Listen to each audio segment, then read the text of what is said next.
matinale Tocsin, 7h30, 9h30, à la volée. Et à la volée, je suis évidemment très heureuse de recevoir le professeur Raoult, professeur de médecine, infectiologue, microbiologiste, auteur de nombreux ouvrages, dont celui-ci, pour lequel nous vous avions déjà reçu, interviewé, professeur Raoult, Homo chaoticus, aux éditions Michel Lafon. Bonjour à vous. Bonjour. Et merci beaucoup d'être avec nous aujourd'hui. Nous vous recevons alors que justement, hier, d'après le directeur général de l'OMS, nous avons écrit l'histoire, c'est ce qu'il dit. Nous avons tiré les leçons du Covid, un accord historique qui a été signé pour lutter contre les futures pandémies.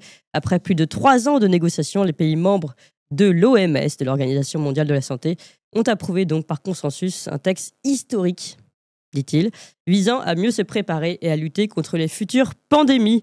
Donc, avons-nous réellement écrit l'histoire hier, professeur Raoult, et surtout tirer les leçons de l'histoire du passé avec ce traité, ce nouveau traité de l'OMS?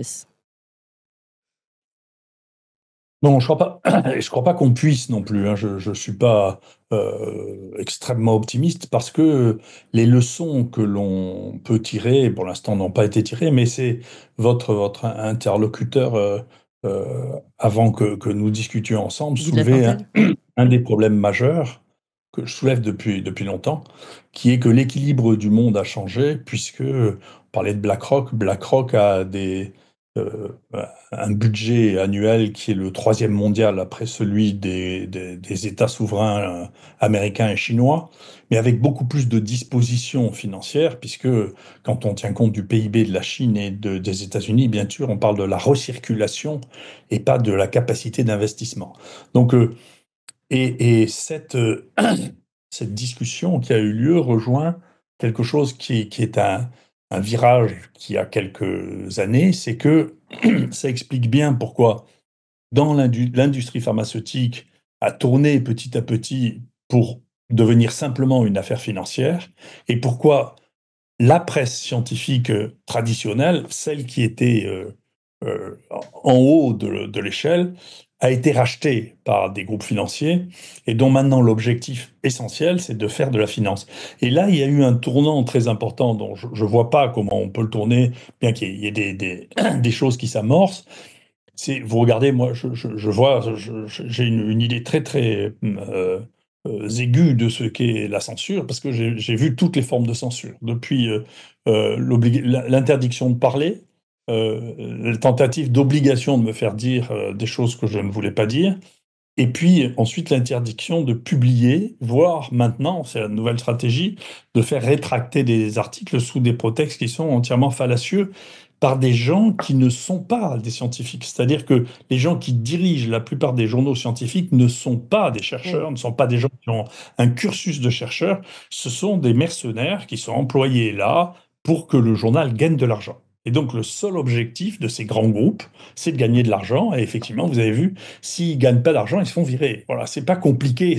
Il n'y a pas de bienveillance, ni de bonne volonté, ni dans l'industrie pharmaceutique, ni dans les journaux scientifiques. Alors, d'une manière intéressante, parce qu'il faut reconnaître que les solutions ne viennent pas d'Europe. L'Europe est à peu près incapable de trouver des solutions pour faire face à ce problème-là. Il y a eu d'une part, d'une manière étrange, Schwarzenegger qui a décidé qu'il n'acceptait pas le principe du copyright de l'industrie de la publication et que donc tout ce qui était payé par l'État de Californie serait maintenant sur le site de Californie en accès libre. Donc on ne peut pas faire payer un article qui a été financé par la Californie. D'accord ? Et la France, petit à petit, c'est une des grandes réformes qui a été faite en France, qui est un peu passée inaperçue, qui s'appelle HAL, qui dit que vous pouvez déposer, comme scientifique français, financé par une université, par exemple, vous pouvez déposer un texte, et même si ce texte est publié ultérieurement, il ne pourra pas y avoir de copyright sur le texte qui est actuellement disponible sur HAL. Et ça, là-dessus, pour l'instant, il n'y a pas de censure. C'est-à-dire, vous déposez ça, c'est votre responsabilité, à condition qu'il n'y ait pas de choses insultantes, de racisme, de choses qui sont contre la loi.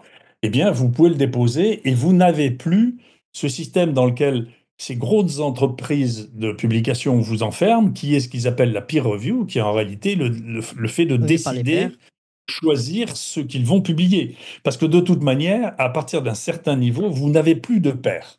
On appelle la revue par les pairs. Moi, je ne sais pas quels sont les gens qui pouvaient considérer qu'ils étaient mes pairs quand je parlais de science. Il n'y en a pas 36 000. Vous voyez. Donc, en réalité, les éditeurs ou les éditeurs associés de ces grands journaux, moi je parle du groupe Nature, hein, pas de n'importe quoi, les groupes Nature, Oui. si vous avez la curiosité de regarder quelle est leur production scientifique, vous tombez de la chaise. Moi j'ai commencé à faire ça quand ils ont commencé à me harceler. Même moi, je ne le savais pas. Donc, si vous voulez, c'est très frappant de voir en réalité, ils recrutent des gens qui obéissent et puis ils n'ont pas le choix parce qu'ils n'ont pas de carrière par eux-mêmes. C'est les gens qui n'ont pas réussi à faire une carrière académique qui sont là-dedans, qui sont payés, c'est leur salaire. Et donc, il n'y a plus. Et donc, on a transformé un système. La publication scientifique, c'était pas ça, hein, c'était les académies, les scientifiques entre eux qui communiquaient. Et ce système a été maintenant racheté par des grosses boîtes. Alors, les deux plus grosses, c'est Elsevier et Nature Springer. Et ces grosses boîtes font, comme les grosses boîtes pharmaceutiques, font de l'argent. Et donc, à la limite, d'ailleurs, de temps en temps, ils font. Je trouve que l'industrie journalistique se fait pas très punir. Hein. Par exemple, on voit le Lancet Gate, il n'y a pas eu de punition sur Oui. le Lancet, il n'y a pas eu d'enquête sur les gens qui ont fait une enquête entièrement fausse, qui a servi à l'OMS pour empêcher l'utilisation de l'hydroxychloroquine. Donc, vous voyez bien que j'ai pas une très grande confiance Il n'y a dans pas eu l'OMS non non plus plus. d'enquête, pardon, je vous coupe, contre Non. les responsables politiques qui ont prôné cette étude, voire qui l'ont vantée et qui ne se sont pas rétractés après coup. Non, bien sûr. Et donc, ça veut dire que on est dans un système, je suis tout à fait d'accord avec votre interlocuteur précédent, on est dans un système qui remet en cause ce qui avait été mis en place contre Rockefeller, hein, qui voulait avoir le monopole de la distribution de l'essence, hein, avec la Standard Oil, qui est la loi anti-monopole. Et là, si vous Oui. ajoutez à BlackRock, Vanguard, BlackRock c'est le 3e budget mondial, si vous rajoutez Vanguard, qui est le 7e budget mondial, vous avez là une puissance qui est autre chose que les puissances monopolistiques de Rockefeller. Hein. Et donc, je suis d'accord, il faut découper ça en tranches. Enfin, on ne peut pas laisser des gens diriger des sommes de cette nature-là en poussant sur absolument tout. C'est eux les rois du monde. Il Oui, faut bien sûr. pas croire que Macron dirige le monde. Enfin, vous êtes faux, c'est pas lui. Non, C'est BlackRock et Vanguard. bien C'est celui sûr. qui paye qui a raison. Enfin, c'est dans notre monde, c'est comme ça. Bien Et sûr. donc, Mais alors, la seule excuse, c'est effectivement les gens qui sont hors de ce système. Et donc, on voit bien d'ailleurs que la science qui avance le plus vite, c'est ceux qui sont hors du système, c'est-à-dire les Chinois en pratique, hein, qui ont une puissance technologique et qui produisent actuellement la meilleure science du monde. C'est eux qui produisent la meilleure science du monde parce qu'ils n'ont pas ce contrôle ni ces conflits d'intérêts monstrueux que l'on oui. voit maintenant aux États-Unis, qui fait que la recherche aux États-Unis s'est cassée la figure depuis plusieurs années. Mais alors, est-ce que justement les choses bougent très fortement dans tous les sens d'ailleurs, puisque on voit cet accord présenté comme historique, pas hystérique, de l'OMS, et puis d'un autre côté, évidemment tout ce qui se passe côté États-Unis, avec notamment la mise en place d'une personnalité telle que JF Kennedy quand même, enfin Robert Kennedy pardon, donc qui depuis le début, lutte contre l'industrie pharmaceutique, notamment sur des questions de vaccination. Donc, on voit bien tout de même que les choses peuvent évoluer. Je ne sais pas dans quel état d'esprit êtes-vous et avez-vous vu, dans cette situation très forte que nous vivons en ce moment, des tendances aussi d'évolution, peut-être dans le sens d'une lutte contre ces grands monopoles financiers? Si vous voulez, je crois qu'il y a... J'en sais, pour l'instant... J'entends bien, hein, j'ai lu aussi le livre de Kennedy, ça m'intéresse pour ce qui me concerne, et ce qui est très intéressant, ce que je crois être un message très fort, c'est de commencer à dire, en particulier en France, où les gens ont été très obtus, de dire il faut arrêter de nous dire que les décisions politiques sont basées sur la science. Ça, c'est pas vrai. Oui. Voilà. Donc, ce que l'on voit avec ce que dit Kennedy, c'est qu'il pense l'inverse sur la gestion du Covid et que quand même, comme c'est lui l'équivalent du ministre de la Santé Oui. et de la recherche médicale aux États-Unis, on ne peut pas dire que tout le monde est d'accord maintenant et que les quelques-uns qui continuent à faire de la science et qui disent vous ne voulez pas regarder les données plutôt que de nous dire ce qui est bon avant de connaître les données, D'accord, moi, c'est Véran qui me disait ça, c'est la science, ça me laisse un peu rêveur. Il n'y a qu'à regarder son épreuve de titre et la mienne, où est la science quand même? Tout ça n'est pas hasardeux quand même. Enfin, il n'est pas non plus. Et donc, tant qu'on en sera là, c'est-à-dire tant qu'effectivement on en sera là et qu'on n'aura pas fait le ménage en disant, écoutez, l'industrie pharmaceutique, elle est là pour faire de l'argent et pas pour faire le bien de l'humanité. Bill Gates, là pour faire de l'argent et pas pour faire le bien de l'humanité, il a trouvé ce biais. Et donc, comme l'OMS et Bill Gates représentait déjà 17% du financement de l'OMS, maintenant que les États-Unis vont partir, il va en représenter plus de 20%. Donc, on ne peut pas dire que c'est quelque chose qui est neutre. Et comme lui, il investit en même temps dans la fabrique de vaccins, si vous voulez, les propositions de Bill Gates, que moi je trouvais déjà délirantes, de dire on peut faire un vaccin en 3 mois. Si on fait un vaccin en 3 mois, ça veut dire qu'on ne teste pas les effets négatifs. C'est-à-dire qu'on est rentré dans un fantasme qui est, il y a des choses qui sont toujours bonnes et des choses qui sont toujours mauvaises. Et donc, ça, c'est inacceptable. Et donc, il y a une vraie question que pose Kennedy, je crois qu'il a raison de la poser, c'est de dire, attendez, tout doit être évalué, on ne peut pas considérer que quelque chose est bon par nature. Il faut évaluer le bénéfice, le risque, le coût Oui. d'une manière indépendante et autonome. Et on n'est pas sauvé par la participation de praticiens de la science dans cet exemple. Je vais vous donner un exemple qui, j'espère que vous comprendrez, mais qui permettra de montrer jusqu'à quel point les choses sont difficiles. La plupart des gens qui ont été les conseillers dans cet épisode, en France et dans le monde, hein, avec Fauci, sont des gens qui ont travaillé ces 20 dernières années sur le traitement de l'infection du virus du sida. Oui. Tout et qui ont opposé, alors vous me direz bien si vous avez compris, parce que c'est un peu compliqué, qui ont opposé, qui ont inventé des méthodes, parce qu'on peut inventer des méthodes pour vous contraindre à fonctionner dans un système donné. Et ces méthodes, c'est les études multicentriques en double aveugle contre un placebo ou contre le traitement de référence. Et quand on fait ça sur le sida, en réalité, c'est parce qu'il n'y a personne qui a claqué des doigts en disant « mais le roi est nu, c'est idiot ». Le sida, ça a une particularité, l'infection par le virus HIV, ça a une particularité, c'est que le virus circule. Il est dans votre sang en permanence, c'est pour ça que vous avez un sida. D'accord? Il est dans votre sang. C'est comme pour les hépatites C chroniques qui ont été le même problème, gérés par les mêmes équipes.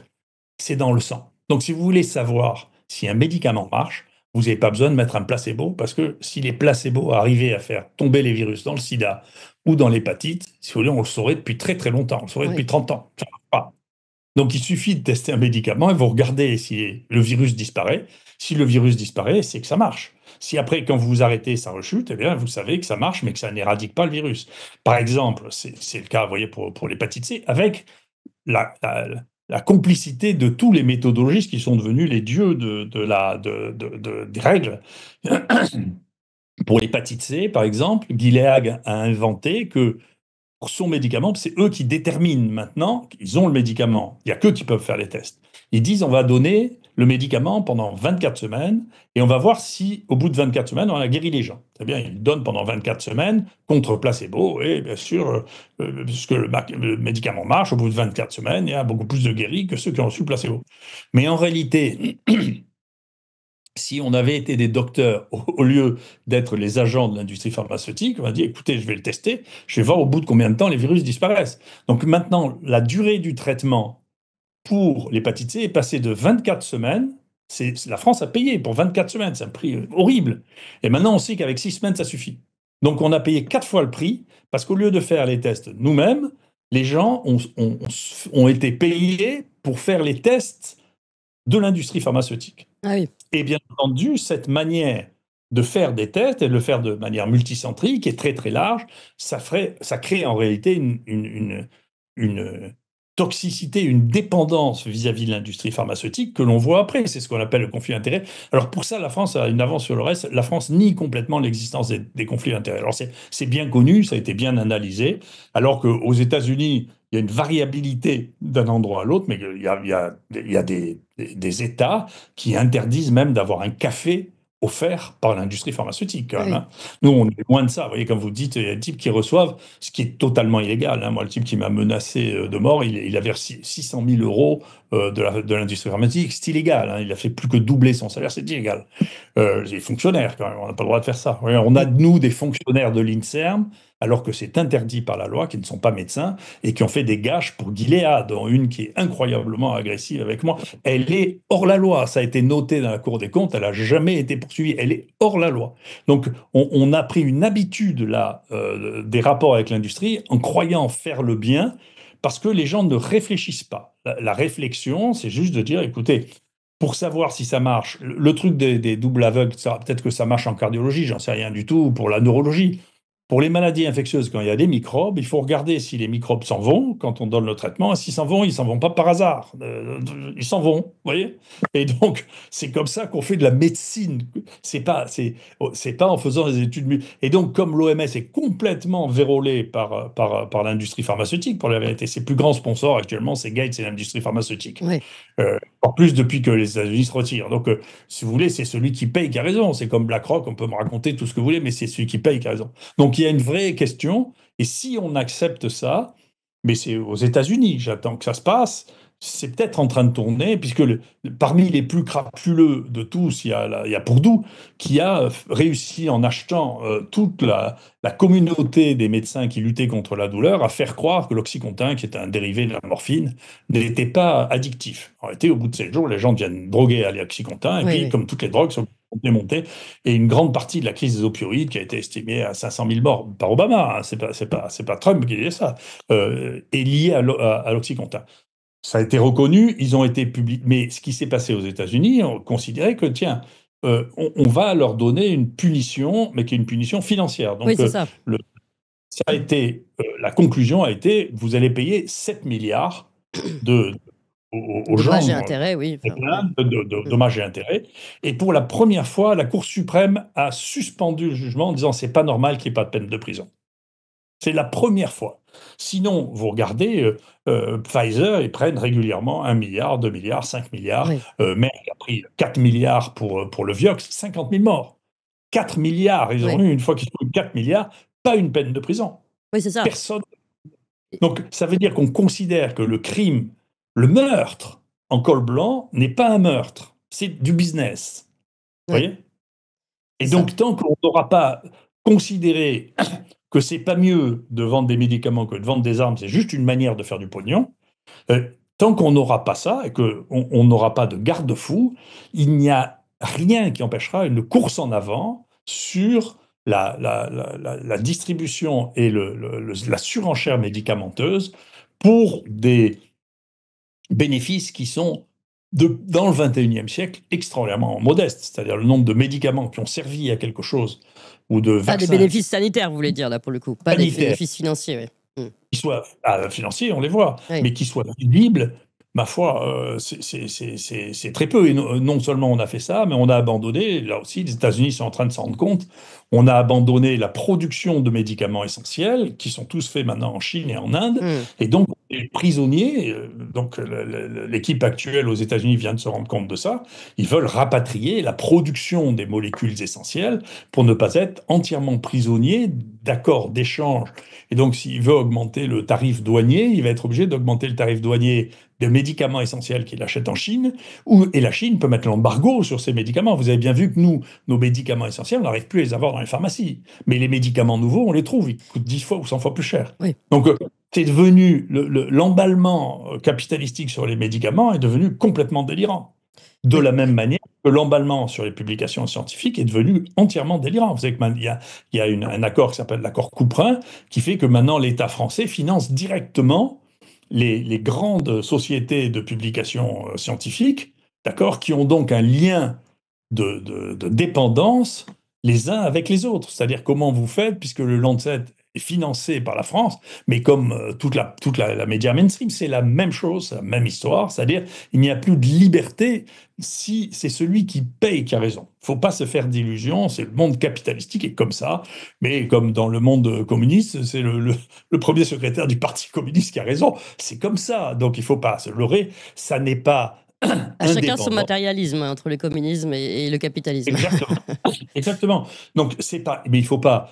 Le monde des humains est comme ça. Il y a une permanence. Il faut retrouver le chemin de la liberté en permanence. Oui. C'est pour ça que moi, je dis, oui, j'ai horreur de faire des prédictions, mais je trouve que notre période actuelle sur le plan de l'évolution des sociétés ressemble un peu à quelque chose d'être un peu trop jeune pour connaître ça très bien, mais vous regarderez à l'épisode de Manipulité. Je sais pas, vous connaissez ça, Manipulité? Non. Ouais, vous voyez, ben regardez, Manipulité, c'est le renversement de tous les partis politiques en Italie en 90, parce que les juges les mettent tous en prison. Ils ont tous triché. Alors il crie, il dit c'est pas vrai, c'est pas vrai, c'est pas vrai. Le chef du Parti socialiste, il finira en exil, il mourra en Tunisie pour pas aller en prison. Et c'est ce qui va donner l'émergence de nouveaux partis entièrement qui ne seront pas corrompus. Ça veut dire main propre, Manipulité. Vous voyez. Et donc, ça a commencé un peu comme maintenant, avec des politiques qui sont condamnés et qui crient mais c'est pas juste, vous n'avez pas le droit d'interférer, il y a une séparation des pouvoirs. Ouais, non, non, il y a des pouvoirs qui sont séparés justement pour pouvoir ne pas avoir d'influence l'un sur l'autre. Bien sûr. Donc c'est très intéressant de voir cet aspect-là. Je ne sais pas ce que ça donnera, encore une fois, mais ça ressemble à la manière dont ça a commencé en 1990, si vous voulez, en Italie, qui a détruit les anciens partis politiques, si vous voulez, et qui a permis l'émergence de nouveaux partis politiques qui ont redirigé et qui ont fait monter de manière considérable l'économie et l'efficacité de l'Italie, et l'efficacité scientifique. Les Italiens sont devant nous actuellement en termes de production scientifique. C'est lié à cette révolution-là qui a fait sortir de l'Italie de ces vieux schémas qui étaient corrompus. Voilà. Mais cette opération main propre, on est bien d'accord que pour le moment, on n'en voit pas du tout, même pas l'amorce en France. Alors, vous parlez d'un début, du commencement peut-être d'opération aux États-Unis? Je sais pas, non, non, vous êtes. On verra aux États-Unis. Aux États-Unis, en France, on a eu le même problème. Je m'excuse de faire de l'histoire, mais c'est de mon âge, y compris l'histoire politique. Vous savez, en France, on a eu le même problème. On a eu le même problème quand on s'est rendu compte que tous les hommes politiques piquaient dans la caisse pour pouvoir faire fonctionner leur parti et puis en tirer un certain nombre de bénéfices. Et puis, quand les choses sont devenues au point où on allait se retrouver avec l'équivalent de Manipulité, Rocard a fait comme Biden a fait là maintenant, hein, une amnistie générale. Oui. Donc, il ne faut pas oublier qu'il y a eu une amnistie générale en France de tous les hommes politiques sur tous les faits qui avaient été produits jusqu'à un moment donné, en disant maintenant on a une vraie loi qui va permettre la transparence. D'accord. Malheureusement, la transparence, elle n'a servi qu'une fois, c'est pour les élections européennes. Et quand on a vu ces élections européennes, elle est très intéressante. Pour la première fois, on a vu le financement de l'industrie pharmaceutique qui finançait Rocard. Parti socialiste.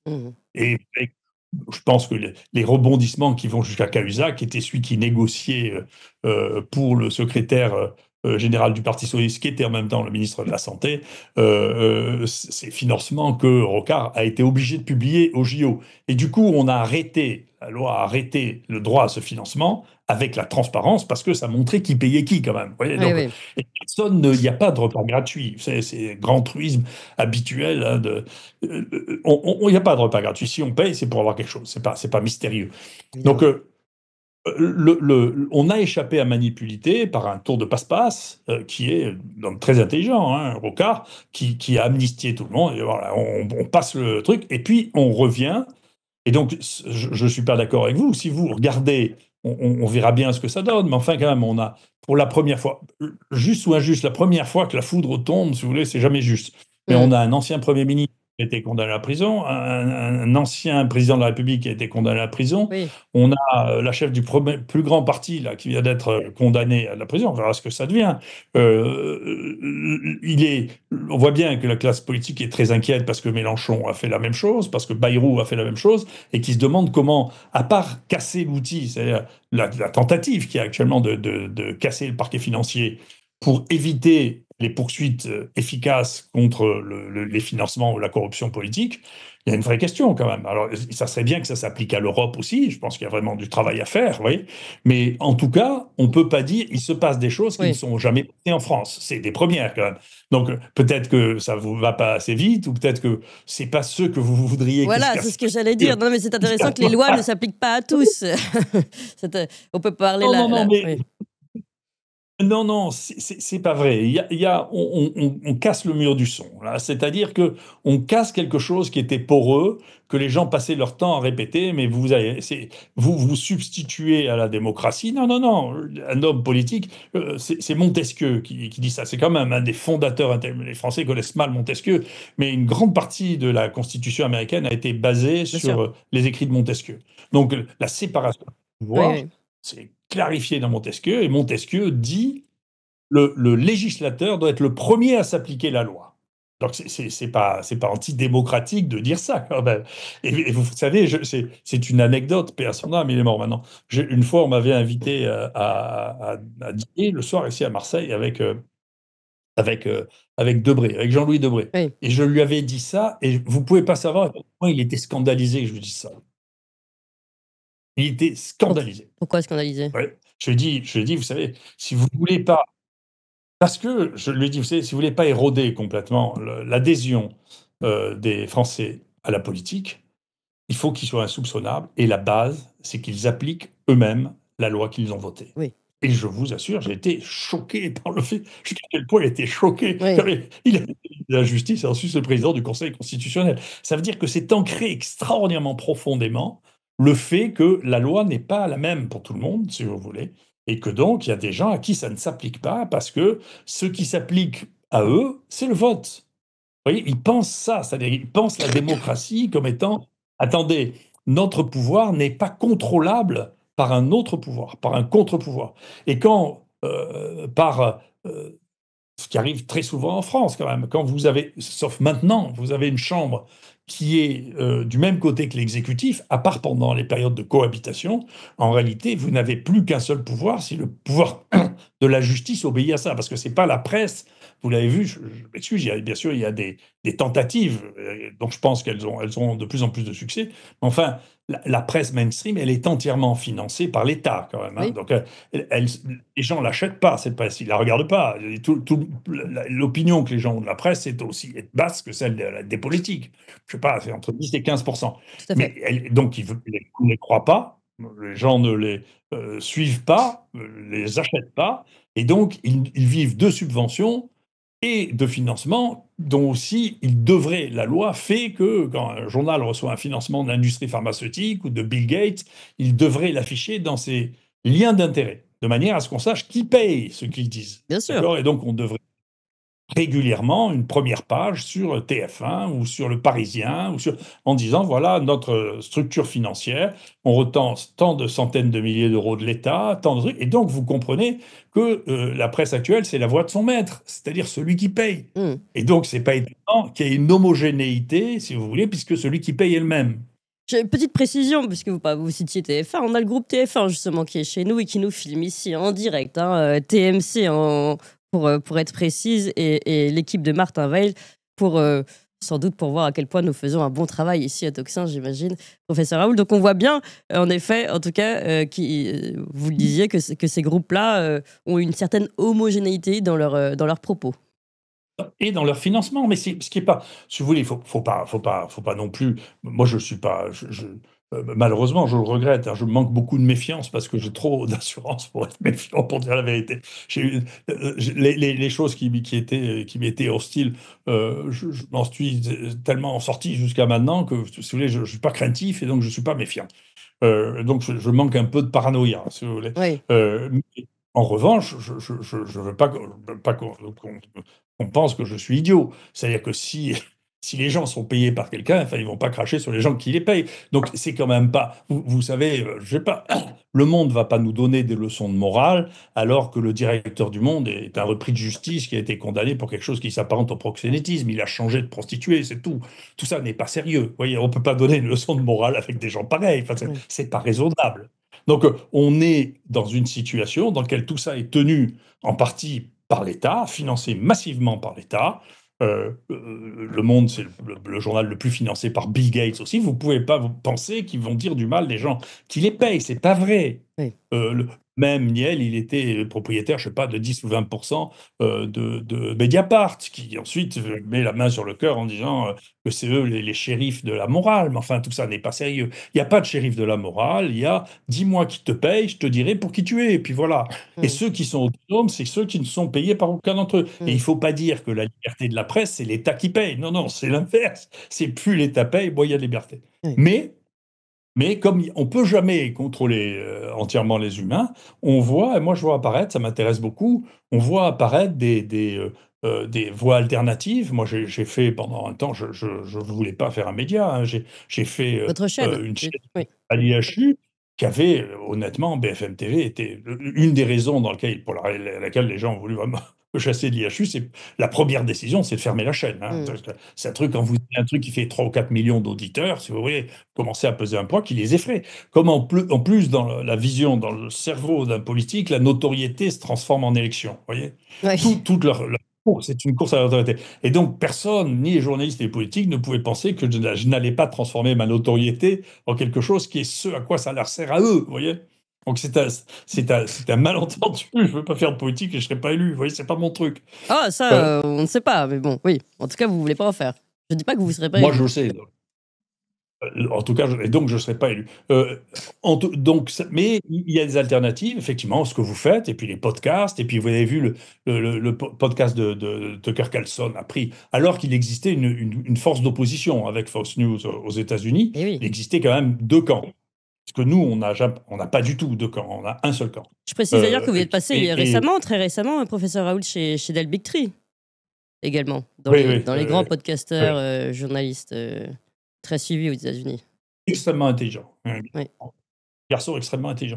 Mais il faut faire attention parce que, si vous voulez, c'est une situation qu'on vit maintenant, qu'on vit par exemple pour les vaccins, si vous voulez. Il faut faire très attention parce que quand les gens commencent à découvrir qu'on on leur raconte des mensonges, ce qu'on leur raconte, c'est une version des faits et pas une version équilibrée, balancée, eh bien, ils finissent par ne plus rien croire du tout. Et donc, c'est ce qui se passe. Oui. Moi, je redoutais beaucoup ça. J'avais écrit, ça fait ça, j'ai écrit un livre sur les vaccins dans lequel j'avais une vision que j'estime pondérée. Il y a des choses dont je pense qu'il ne faut pas les faire, et puis la plupart des vaccins, je n'avais rien contre.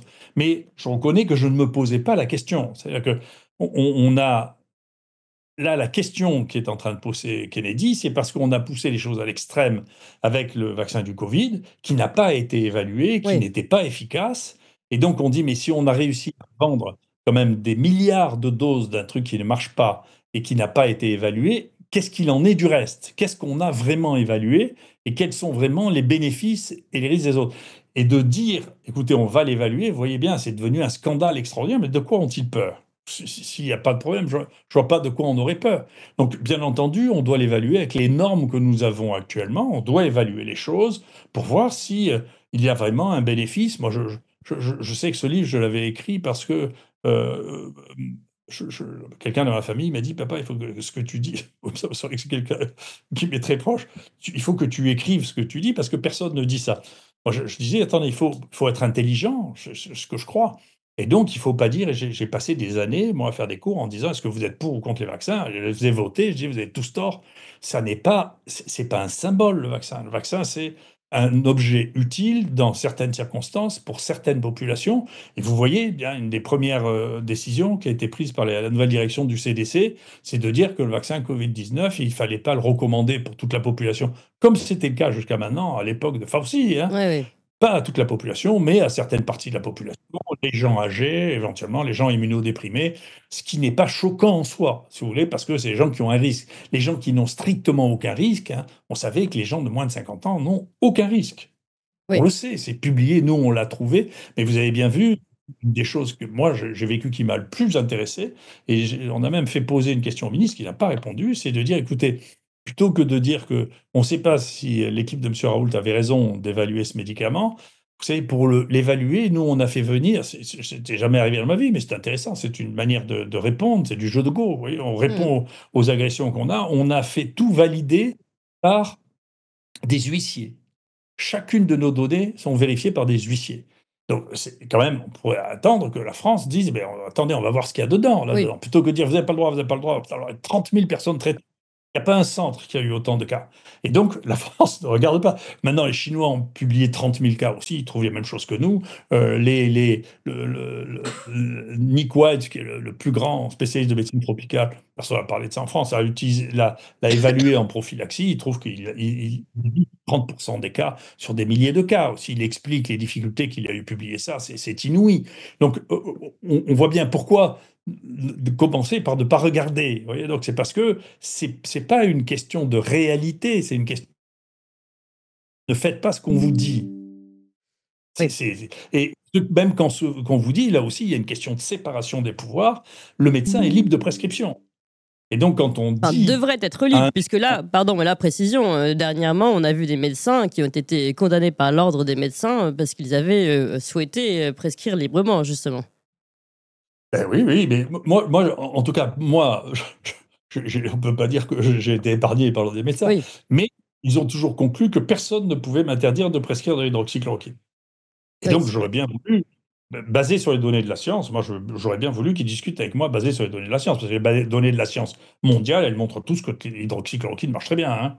Il y a une étude qui a été faite en Angleterre, qui est un défi à l'entendement, où ils ont donné des doses toxiques. Vous savez qu'on a fait poser une question, là aussi, au ministre, pour lui dire, est-ce que vous connaissez les doses toxiques de l'hydroxychloroquine? Il se trouve que Brown avait fait sa thèse sur la toxicité de l'hydroxychloroquine. oui, c'est Et intéressant. Ouais. il savait très bien que les doses qu'on donnait n'étaient pas toxiques, Mm. mais que les doses du travail de recovery, qui est le seul à avoir rapporté d'une toxicité, qui était le rapport qu'utilise toujours l'OMS, publié dans le New England, fait par l'Angleterre et Oxford, eh bien, utilisait des doses toxiques, y compris chez des malades qui n'avaient pas de diagnostic. Et donc ça, c'est ça la revue de référence qui est opposée à chaque fois, vous voyez?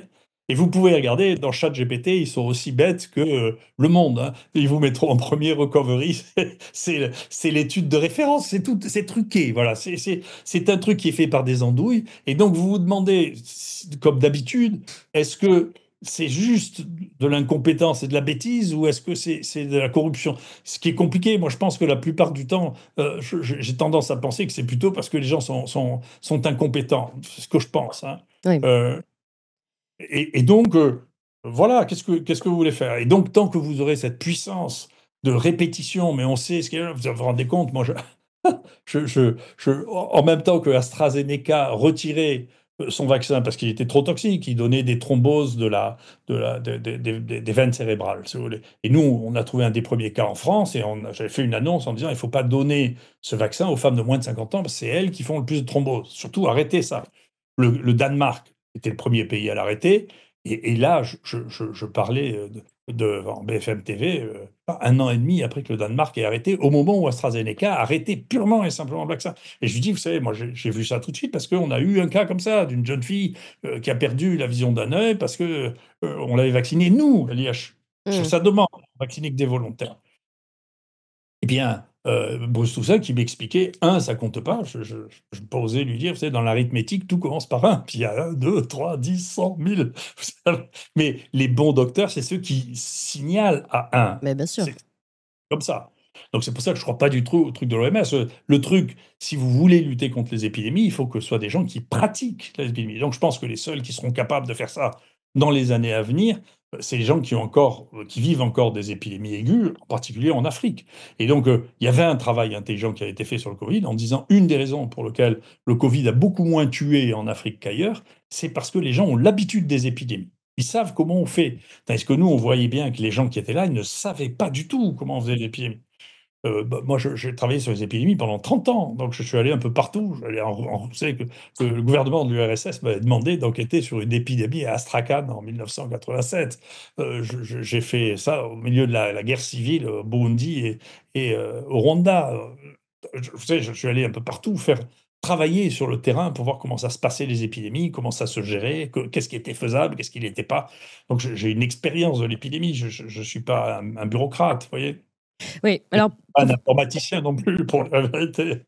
justement, professeur Raoult, vous disiez, à partir de 1, un médecin commence à s'alerter, un effet indésirable, et à le signaler. Et là, on sait qu'il y a une nouvelle campagne de vaccination qui s'est ouverte lundi de la semaine dernière, jusqu'au 14 juin, concernant les personnes les plus âgées, avec ce vaccin Covid-19. est-ce que désormais, maintenant qu'on a plus de retours, notamment sur l'ADN, le taux d'ADN qui reste dans le corps, la protéine spike, est-ce que euh, enfin, comment on peut comprendre cette nouvelle campagne de vaccination? Est-ce que ce vaccin ne devrait pas être euh, suspendu le temps de finir les évaluations, justement?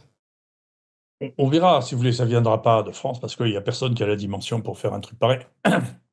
Mais aux États-Unis, il y a plusieurs États qui ont demandé à suspendre complètement la vaccination jusqu'à plus informé. Là, tant que... Si vous voulez, il y a deux choses. Quelque chose qui a beaucoup mobilisé aux États-Unis, et moi, quelque chose qui m'a beaucoup choqué, c'est l'obligation. Oui. Donc, pour obliger quelqu'un à faire quelque chose, il faut avoir des certitudes que moi, j'ai rarement, quand même. Donc, il faut faire attention avant d'obliger les gens. Donc, après, si les gens décident eux-mêmes d'avoir accès à une vaccination, et si la recommandation représente des gens qui ont un risque ou un risque relatif, si vous voulez, on est d'accord ou on n'est pas d'accord, mais enfin, c'est pas un scandale d'État. Après, quand vous faites vacciner des gosses de 6 mois, si vous voulez, et que c'est obligatoire, ou les gosses qui rentrent à la crèche, alors là, c'est une autre paire de manches. Bien sûr. Ça, c'est pas justifié du tout. Mais ça, j'en sais rien, il faudra du temps. Vous savez, regardez le scandale du sida, il a fallu 20 ans pour qu'on y voit clair, et à la fin, de toute manière, tout le monde a été amnistié. Hein. Mais Donc, c'est ça, oui. sauf sauf le plantain de service qui avait des grosses responsabilités, mais qui obéissait. Il y a des choses auxquelles il ne faut pas obéir, il faut démissionner quand on vous demande de faire des choses qui ne sont pas acceptables. Il ne faut pas le faire. Ouais. Ah oui. C'est les Donc, leçons de l'histoire, ça aussi, normalement. c'est une leçon d'histoire. Ouais. Donc, si vous voulez, je suis. Moi, je regarde avec beaucoup d'intérêt ce qui se fait aux États-Unis. Moi, si vous voulez, je pense, après avoir entendu avec beaucoup de surprises des leçons de sciences données, qui par des journalistes, qui par des politiques, qui par des gens qui sont pas des scientifiques, qui sont des gens qui ont un métier mais qui ne pratiquent pas la science et qui ne pratiquent pas la recherche. euh, Après avoir écouté toutes ces leçons, je voudrais leur dire, vous savez, il faut un peu regarder, il faut un peu lire. Si vous voulez savoir l'histoire des sciences, il faut faire... C'est une spécialité qui s'appelle l'épistémologie. Il y a des tas de gens qui écrivent et qui font ça. Il ne faut jamais croire qu'il n'y a qu'une seule manière de percevoir le monde et qu'il n'y a qu'une seule explication. Le monde et la connaissance du monde n'est pas finie. Je vais vous donner un exemple qui m'a valu une grande haine de Madame Buzyn, entre autres, avant qu'elle soit ministre. Elle est occupée du centre du cancer. Et alors, depuis longtemps, vous savez, les statistiques, il faut s'en méfier parce que dans les statistiques, vous finissez par considérer que vous connaissez tous les paramètres qui peuvent biaiser l'étude. Bien sûr, c'est faux, vous ne les connaissez pas. Des choses auxquelles vous ne pensez pas. Et donc, pour un phénomène qui n'a rien à voir avec ce phénomène, mais qui est un phénomène d'observation qui m'intéressait, qui avait été relevé par un de mes collègues, et donc qui m'a amené à faire un travail là-dessus, on considérait que le cancer de la vessie c'est beaucoup plus fréquent chez les hommes que chez les femmes. Et on avait trouvé qu'il y avait des facteurs de risque qui étaient liés au travail, à la manipulation toxique, et c'était plus les hommes qui travaillaient avec ces toxiques, première chose. Et deuxièmement, le tabac, parce qu'au moment où ces études ont été faites, les hommes fumaient, je sais pas, 8 à 10 fois plus que les femmes. Oui. Donc c'est intéressant parce qu'on a vu, par exemple, pour le cancer du poumon, où c'était logique, hein, quand même. Enfin, c'était pas illogique de penser qu'en absorbant de la fumée de tabac matin et soir pendant des années, à la fin, il se développait des choses anormales, des inflammations et des cancers. Donc, honnêtement, de faire le lien entre le cancer du poumon et l'inhalation du tabac, c'est quand même pas magique. Oui. Je comprends jusque-là, mais je comprends pas tout, mais ça, je comprends. Après, quand vous m'expliquez le cancer de la vessie, je suis un peu plus sceptique. C'est une vérité qui est une vérité statistique qui n'a pas tenu compte de ce phénomène. Mais ce phénomène, c'est pas du tout les médecins qui l'ont changé, c'est vous, les femmes. C'est-à-dire, les femmes sont mises à fumer autant que les hommes. Et qu'est-ce qui se passe? On a vu exploser les cancers du poumon chez les femmes, mais pas les cancers de la vessie. Donc, c'est pas le tabac. Oui. Et c'est très intéressant parce que du coup, moi, je me suis posé la question de savoir pourquoi les femmes en faisaient moins que les hommes. Alors, il y a quelque chose, mais c'est parce que, vous savez, c'est pour ça qu'après, Buzyn est vexé, c'est parce que c'est des benets qui réfléchissent pas. En réalité, il y a un phénomène extraordinairement intéressant dans les cancers de la vessie. Il y a un type génial qui est mort, hélas, qui était le professeur Maté, qui a traité premier à faire de l'immunothérapie systématique, qui a traité les cancers de la vessie, en particulier les cancers de la vessie débutants, en faisant des injections dans la vessie de BCG. Oui, donc le BCG, c'est pas fait pour ça, c'est fait pour protéger la tuberculose. Oui, oui. Un activateur immunitaire merveilleux, et donc il y a des centaines de milliers de personnes qui ont eu des injections BCG dans la vessie qui a empêché le développement du cancer. Donc on sait que si on met des bactéries dans la vessie, eh bien on peut empêcher le développement du cancer. Est-ce qu'une des différences majeures entre les femmes et les hommes, vous le savez sûrement, c'est la fréquence des infections urinaires, des cystites. Les femmes font des cystites, les hommes n'en font pas. Donc elles ont plus de bactéries. Donc elles ont plus souvent des bactéries à haut niveau, et donc si vous voulez, ça me paraît beaucoup plus logique de dire, écoutez, vous mettez les bactéries dans la vessie et ça empêche le développement du cancer, que de dire vous fumez et donc ça fait des cancers dans la vessie, pour lequel il faut avoir des constructions intellectuelles que je n'arrive pas à avoir, c'est trop compliqué. Vous voyez. C'est comme les modèles statistiques de prédiction, c'est parce que je ne comprends pas ces formules que je n'y crois pas. Vous voyez. Quand je n'y crois, quand c'est trop compliqué, je n'y crois pas. Vous voyez. Je pense que quand c'est simple, c'est parfois faux aussi, mais quand c'est compliqué, c'est la plupart du temps, c'est faux. Et donc, j'ai écrit ça et ça a rendu fou les gens de l'INCa parce qu'ils disaient mais c'est pas vrai. Comme la consommation d'alcool, si vous voulez, tout le monde dissimulait. Les gens disaient, il y avait une ayatollah de l'alcool qui disait dès le premier verre, vous risquez le cancer du foie. Alors c'est très intéressant parce qu'il publiait en même temps, il s'était pas rendu compte qu'il publiait une courbe qui s'appelle la courbe en J, si vous voulez, où on voit que on fait plus de cancer si on boit statistiquement, je ne sais pas ce que ça veut dire, si on ne boit pas du tout d'alcool que si on boit 2 verres de vin par jour. Oui. Et c'est sur le site même du centre de cancer, mais il disait l'inverse.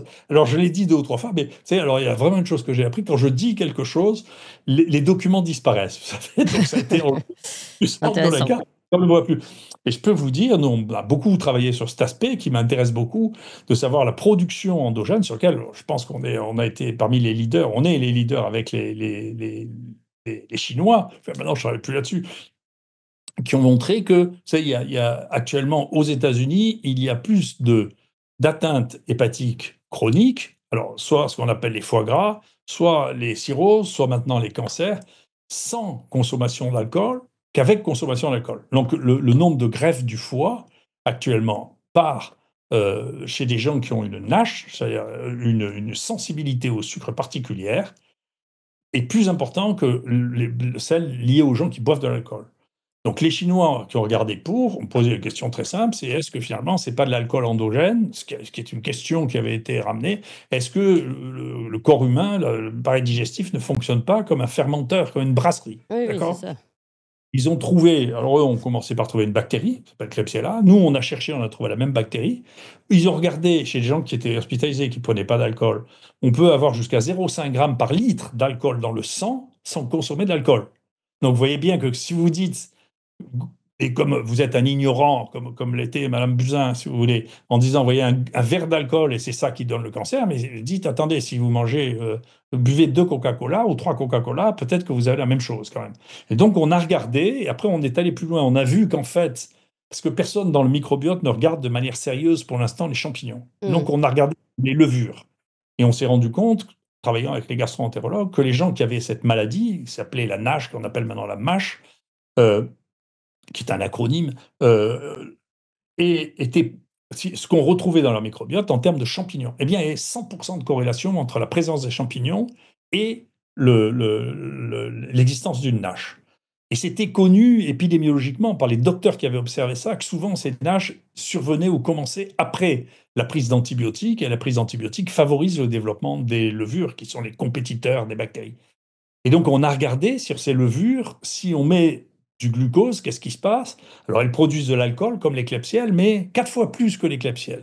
Et ça, c'est mon maître Pasteur qui est ça. C'est le début de la microbiologie, c'est quand même la fermentation du sucre pour faire de la bière et du vin. Bah oui, c'est ça, c'est ce que j'allais vous dire. J'ai l'impression que vous me donnez une recette de bière, là. Mais voilà, c'est dans le corps. C'est la chaptalisation. Vous voyez, on met du sucre, on met des levures, mais là, c'est dans le corps. Ouais. Et donc, après, on a regardé. Ça, c'est une malice qui m'intéressait beaucoup. Parce que, contrairement à ce que les gens imaginent, celui que ça m'amuse le plus de contredire, c'est moi. Hein. En réalité, j'aime bien dire, voilà, je pensais ça il y a 10 ans, et maintenant je ne le pense plus, parce que les faits m'ont fait changer d'avis. Oui. Pour dire la vérité, j'avais rien contre les OGM utilisés quand je ne les connaissais pas. Et puis, ils avaient fait pareil. Alors là, c'est Bayer qui avait fait un grand machin et tout. Hop, regardez, Ils avaient fait signer 100 prix Nobel en disant: «Vous allez affamer la population si on ne mange pas de machin». Très bien. Et donc, là, pour une fois, l'Europe, pour des raisons politiques, n'a pas accepté les OGM.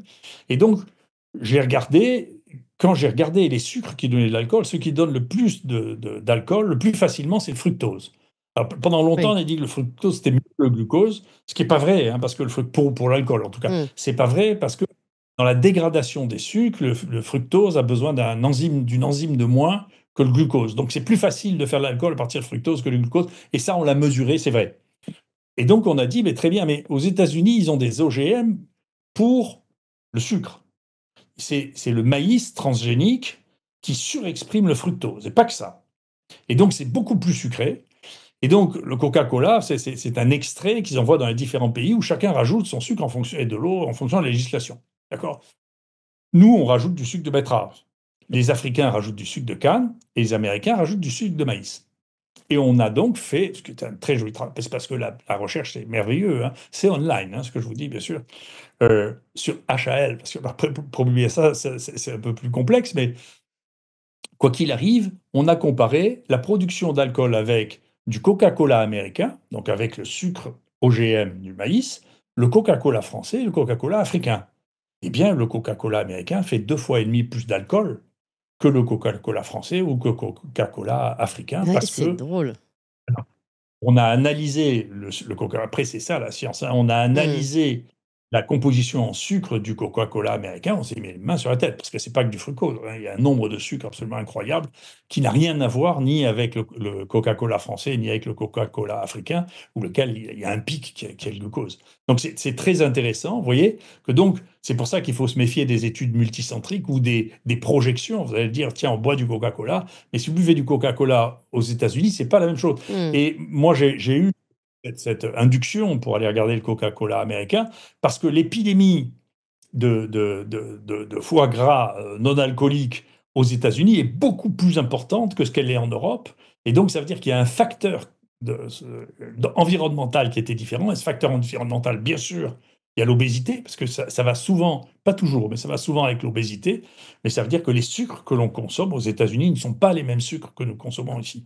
Vous voyez qu'on a le droit d'être intelligent quand même. On n'est pas obligé de tout gober quand on vous raconte des Non, non, bêtises mais c'est en passionnant. vous disant En plus, ça ouvre des portes incroyables. Et je sais pas pourquoi, mais ça me fait penser. Il y a peu de temps, quelqu'un m'a parlé. Il fait du pain de manière traditionnelle, mais vraiment médiévale, en utilisant des levures qui ne sont pas les levures qu'on utilise désormais dans le système industriel, on va dire, qui est une levure qui n'agit que sur une bactérie, si j'ai bien compris. Et il dit c'est une levure multi. Alors, je sais pas comment il appelle ça, mais multi-entrée, on va dire.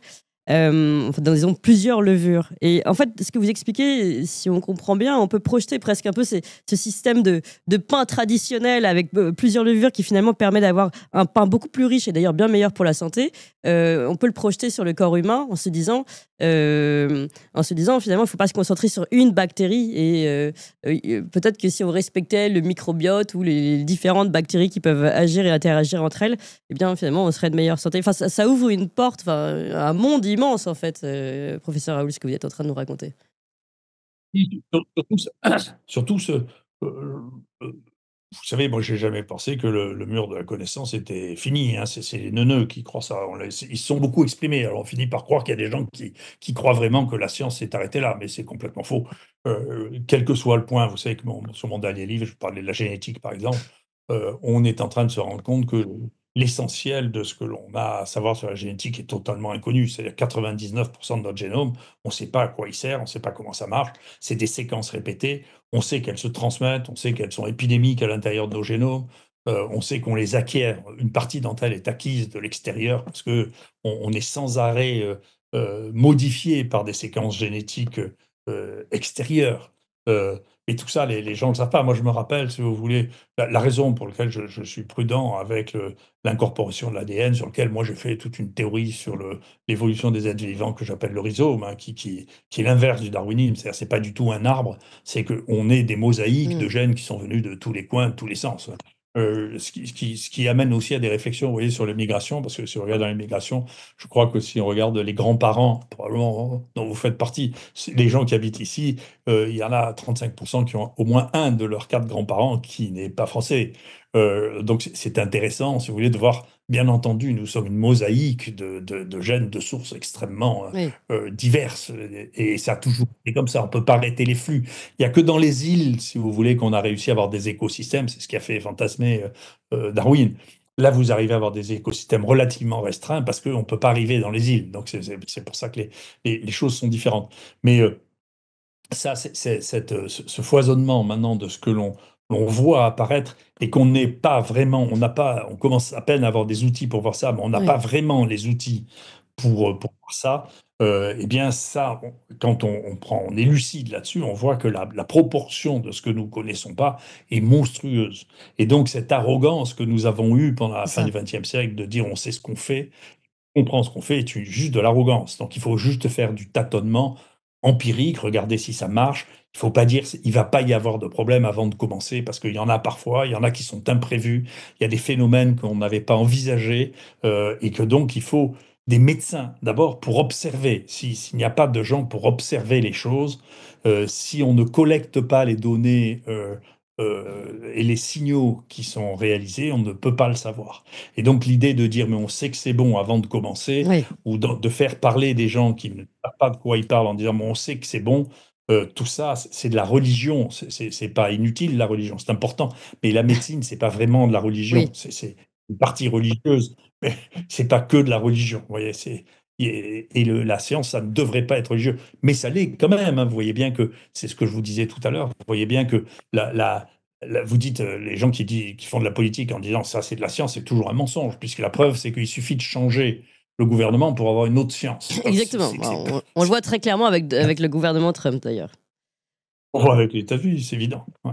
Merci beaucoup, professeur Raoult. On le comprend. D'ailleurs, restons humbles hein, et plein d'humilité face à cette science que nous maîtrisons finalement si mal et redécouvrons, pourquoi pas, les molécules essentielles, vous le disiez tout à l'heure, professeur Raoult, et le bienfait des bactéries également. Merci encore, professeur Raoult. Je rappelle votre dernier ouvrage, Homo Chaoticus, aux éditions Michel Lafon.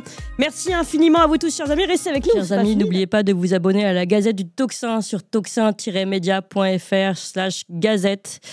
Vous savez, tous les jours, Valentin vous écrit dans votre boîte mail, vous recevez le meilleur de la matinale. C'est un courriel, donc impossible à censurer par le système. C'est condensé, c'est fait pour ceux qui n'ont pas le temps ou qui préfèrent lire, tout simplement. C'est aussi une version courriel qui peut être partagée. C'est spécialement conçu pour être transféré en un clic. Bref, c'est la version efficace pour pouvoir diffuser au mieux nos idées et les véritables informations. Pour recevoir gratuitement la Gazette tous les soirs, inscrivez-vous donc tout de suite sur toxin-media.fr/gazette, toxin-media.fr/gazette. À bientôt.